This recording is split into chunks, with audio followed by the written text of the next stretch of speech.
Ayan guys, naghihilab na naman yung tiyan ni Princess para sa pangatlo niyang baby. Tinurukan ulit siya ng pampahilab.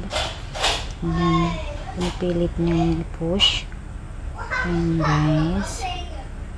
Pangatlo na to. Ayan, nahihirapan siya pero malilit lang naman yung mga anak niya.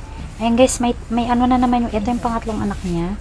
May supot na naman siya. Tingnan nyo, oh, may itim. Kinakain niya. Ayan, ito na siya. Ayan, buti guys at mabilis yung ano ngayon, yung staff nila. Nakuha ka agad. Ayan, oh. Ayan, tinanggal yung supot niya. Ayan. Ito yung pangatlo.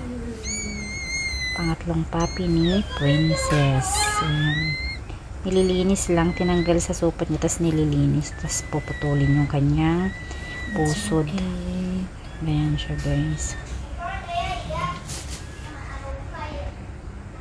Ito naman yung pang-apat niya. Yung last, tingnan nyo guys yung pang-apat, oh, walang supot. Ganyan din yung una. Yung first baby niya, wala ring supot. Ganyan lang din niya ibinilabas, kaya hindi siya masyadong nahirapan. Pero yung dalawa, yung pangalawa tsaka pangatlo, yun yung may supot. Pero yung dalawa, kaya medyo nahirapan siya sa pag-deliver dun sa dalawang yun. Ito, o, tingnan nyo guys, oh, lumabas na ganyan lang.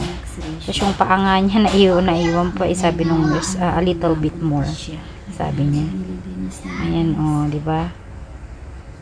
Makikita mo talagang puppy siya, hindi kagaya nung dalawa na nasa loob siya ng supot na parang rubberized.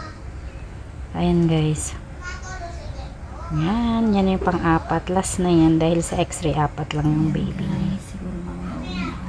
Yan siya guys, nililinis na niya para mamaya kukunin na nung doktor para sila na yung magkakat ng kanyang pusod. update ko kay mama. Ayan. Ayan guys, lilinisin na ni Doc kasi hindi naman siya ganun kadumi kagaya ng dalawang nakasupot. Pero napakaliit nitong bunso guys, sobrang liit talaga. Ayan, tapos dumugo yung kanyang pusod, kaya pinapa-stop muna ni Doc. Ayan siya guys, oh. Sobrang liit, para lang siyang daga,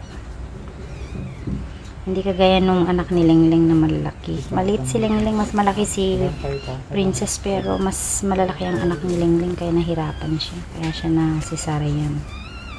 Ito, ayan siya guys, oh, tingnan nyo. Oh, diba ang liit? Sobrang liit. Tapos ang haba ng uso. Kombinasyon ng chihuahua at poodle. Maliit at mahaba ang uso. Ewan ko lang.